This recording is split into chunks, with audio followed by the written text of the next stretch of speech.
నమస్కారం అండి. ముఖ్యంగా ఈరోజు మనం కరివేపాకు, మునగాకు యొక్క లాభాలు, వాటి యొక్క తయారీ విధానం తెలుసుకుందాం. ఇది కరివేపాకు. దీన్ని ఆరబెట్టుకున్న తర్వాత ఇలా పొడిలా తయారవుతుంది. ఇది మునగాకు. బాగా ఆరబెట్టుకున్న తర్వాత ఇలా ఎండిన కింద తయారవుతుంది. ముఖ్యంగా మనం ఈ రోజుల్లోని తినే ప్రతి ఆహారం పెస్టిసైడ్ ఎరువులతో నిండి ఉంది.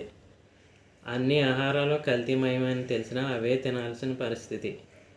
కాబట్టి కొంతవరకైనా మన ఆరోగ్యాన్ని కొన్ని చిట్కాల ద్వారా ఎలా కాపాడుకోవాలి, లేకపోతే ఎలా భద్రపరచుకోవాలో కొన్ని చిట్కాల ద్వారా తెలుసుకుందాం.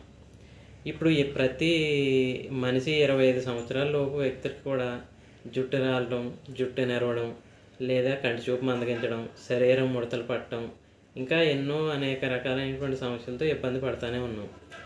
అందరూ అదే సమస్యల బారిన పడుతున్నారు, ఇబ్బందుల్లో ఎదుర్కొంటున్నారు.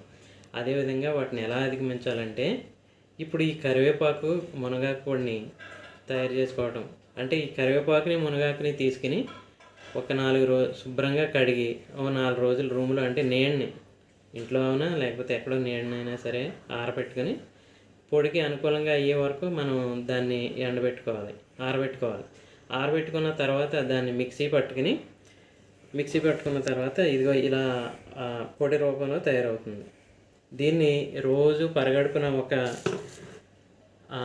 గోరువెచ్చని నీటిలో, ఒక గ్లాసు నీటిలో ఒక స్పూన్ కలుపుకొని సేవిస్తే 30 నుంచి 40 రోజులు అలాగే సేవిస్తే పరగడుపున మనకు మంచి లాభాలు ఉంటాయి. అవి ఏంటంటే తల రాలడం, జుట్టు నెరవడం, అదేవిధంగా కంటి చూపు మందగించడం, మనకు శరీరం ముడతలు పడతాయి కదండి, రింకిల్స్ అంటారు, అవి కూడా తొలగిపోతాయి అన్నమాట. అదేవిధంగా ఇవే కాకుండా మరెన్నో లాభాలు ఉన్నాయి. ఈ లాభాలన్నింటినీ పొందాలంటే ఖచ్చితంగా దీన్ని మీరు ప్రయత్నించాలి. ఈ చిట్కా పెద్దంత ఇబ్బంది ఏమీ లేదు. వీటిలో ఎటువంటి పెస్టిసైడ్స్ ఉండవు. సర్వసాధారణంగా కరివేపాకుకి, మునగాకి ఇంకా మందు కొట్టి లేకపోతే ఎరువులు వేసి పెంచి సమయం రాలేదు. అవి ఫ్రీగానే దొరుకుతున్నాయి. కాబట్టి వీటిని వాడుకొని మన ఆరోగ్యాన్ని కొంతైనా కాపాడుకోవాలని మీకు అందరికీ నా మనవి. అదేవిధంగా దీన్ని చూసిన ప్రతి ఒక్కరికి మా మిత్రులారా, సబ్స్క్రైబ్ చేయండి, లైక్ చేయండి, కామెంట్ చేయండి. మరిన్ని వీడియోలు చేసే అవకాశం నాకు కల్పించండి. నమస్కారం.